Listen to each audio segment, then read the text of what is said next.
ప్రభుత్వ పాఠశాలలో చదువుతున్న పేద బడుగు బలహీన వర్గాల విద్యార్థులకు ఉన్నతమైన విలువలతో కూడిన విద్యను అందించడమే లక్ష్యంగా రాష్ట్ర ప్రభుత్వం కృషి చేస్తుందని తెలుగుదేశం పార్టీ రాష్ట్ర కార్యదర్శి గంటా నూగరాజు అన్నారు.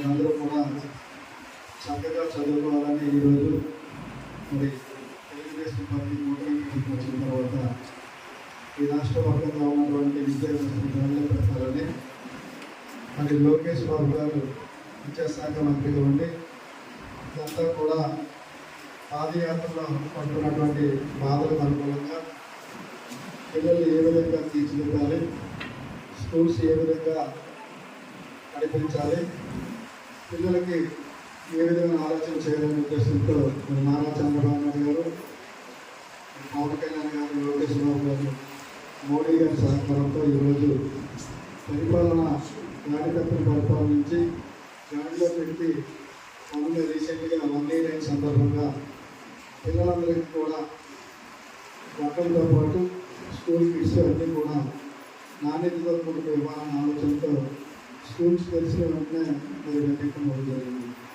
దాంతోపాటు అదే రోజు వీళ్ళు తల్లికి వందనం, ఎంతమంది పిల్లలు ఉంటే అంతమంది పిల్లలకు కూడా ఇవ్వాలన్న ఆలోచనతో ఏదైతే బడుగు బలహీన వర్గాలు ఉన్నారో వాళ్ళందరూ కూడా చదువుకునే విధంగా, ఎవరికి కూడా స్కూల్ మానకుండా ప్రభుత్వ బడులు చదువుకునే విధంగా ఈరోజు పరిపాలన కొనసాగుతుంది. ఈ మధ్యాహ్న భోజన పథకంలో కూడా అనేక మార్పులు తీసుకొస్తున్నారు.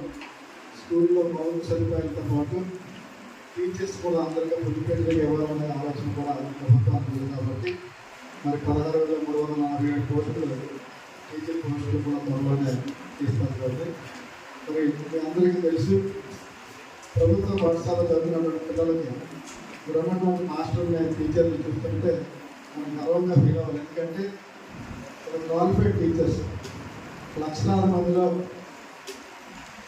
ఎగ్జామ్స్ రాసి దాంట్లో వడబోసి మరి ఉత్తీర్ణమైనటువంటి మంచి టీచర్స్ అంటే దైవ సమానులు మనం ఎప్పుడైతే తల్లిదండ్రులు పూజిస్తామో అలాంటి పూజిస్తున్నటువంటి తల్లిదండ్రులు టీచర్స్ వీళ్ళందరూ కూడా క్వాలిఫైడ్ టీచర్స్ వచ్చి మరి నాణ్యమైనటువంటి విద్యను అందిస్తున్నటువంటి టీచర్స్కి వీళ్ళందరూ కూడా రుణపడి ఉండాలి. ఎందుకంటే ఎక్కడెక్కడి నుంచో వచ్చి ఆ స్కూల్లో చదువుతూ మన తల్లిదండ్రులకి అందరికీ కూడా దూరంగా ఉంటూ కుటుంబానికి కూడా దూరంగా ఉంటుంది. మరి టీచర్గా తల్లిదండ్రులుగా భావిస్తున్నటువంటి పిల్లలందరూ కూడా మరి ఇంకా ఉన్నతమైన శిఖరాలు చేరాలని మనస్ఫూర్తిగా కోరుతున్నాము. ఈరోజు ఉన్నటువంటి పరిణామాల్లో మీరందరూ తెలుసు, ఈ రాష్ట్రం అనేది ఉత్పత్తిలో ఉన్నప్పుడు కూడా మరి పిల్లలకి మంచి చదువులు అనే ఆలోచనతో ఈరోజు అన్ని కూడా అన్ని కార్యక్రమాలు కూడా చేయడం జరుగుతుంది. మరి ఒకప్పుడు ఒక మంచి విద్యావేత్తగా ఈ దేశంలోనే ఒక మంచి యూనివర్సిటీలో చదువుకున్నటువంటి నారా లోకేష్ బాబు గారు ఈ అందరినీ కూడా ఒక మార్గదర్శకులుగా ఉన్నత స్థితిలో చేరాలని ఆలోచనతో అనేక కార్యక్రమాలు తీసుకుంటున్నారు. ఒకటి ఇంప్లిమెంట్ చేస్తున్నారు. రాబోయే తరాలకు కూడా మీరందరూ కూడా ఒక నిర్దేశకులుగా ఒక ఉన్నతమైన స్థితిలో చేరాలని ఆలోచనతో విద్యలో కూడా అనేక మార్పులు, బుక్స్లో కానీ బట్టల నాణ్యతలో కానివ్వండి, బ్యాగ్స్లో కానివ్వండి, దీంట్లో పాటు స్కూల్లో ఏ మౌలిక సదుపాయాలు కావాలన్నా సరే అవన్నీ కూడా తీర్చే విధంగా ఈరోజు విద్యా వ్యవస్థ అంతా కూడా రూపకల్పన చేయడం జరుగుతుంది. కాబట్టి మీరందరూ కూడా చాలా చక్కగా చదువుకొని మీ ఊరికి అలాగే మీ తల్లిదండ్రులకి ఉన్నటువంటి టీచర్స్కి అందరికీ కూడా మంచి పేరు తెచ్చే విధంగా ఈరోజు చూస్తుంటే మన స్కూల్లో ఒక 300 పిల్లల నుంచి 400 పిల్లలు చేరుకునే విధంగా వస్తున్నారంటే దానికి నిదర్శనం స్కూల్లో ఉన్నటువంటి హెచ్ఎం టీచర్లు అనేది ఒకసారి ఆలోచించుకోండి. ఎక్కడైతే మంచి విద్య ఉంటుందో ఆ విద్య అందించే టీచర్లు దైవ సమానం. కాబట్టి వారిని మీరు గౌరవించి వారిని పూజించి వారితో మీకు డౌట్స్ ఉన్నా సరే వెంటనే దాన్ని క్లారిఫై చేసుకోవాల్సిన బాధ్యత మీపై ఉంటుంది.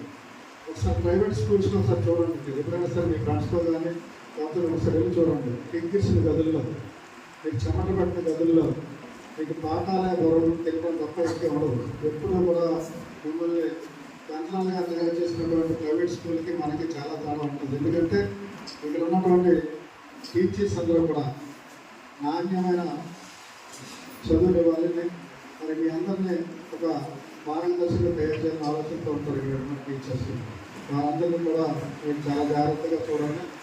మరి మా సోదరుడు ఇక్కడ ఒక లైబ్రరీ కూడా పెట్టడం జరిగింది. శ్రీదేవి గారి మేడం ఇంటి ముందు లైబ్రరీ కూడా ఉంది. మీ అవసరం ఏంటంటే కూడా లైబ్రరీకి వెళ్ళి చదువుకోవాల్సిన కోరిక. ఎందుకంటే దాంట్లో అనేకమైన బుక్స్ ఉంటాయి కాబట్టి అవన్నీ చదువుకొని ఇంకా జ్ఞానోదయం తెప్పించుకుంటూ విధంగా మీరు కూడా తోడ్పడుతుంది. మరి ఈరోజు చూస్తున్నటువంటి పరిణామాలు చూస్తే ఎక్కువగా ఆగదాలు ఉంటారు. ఏదైనా మీకు ఎవరైనా వెళ్ళేటప్పుడు కానీ వచ్చేటప్పుడు కానీ మరొక మిమ్మల్ని ఏమైనా ఇస్తే నా ఫోన్ నెంబర్ తీసుకోండి. దయచేసి నా ఫోన్ నెంబర్ నోట్ చేసుకోండి. ఏ అవసరమైనా 24/7 ఎప్పుడు ఫోన్ చేసినా మీకు ఏ ఆపదలో ఉన్నా సరే నా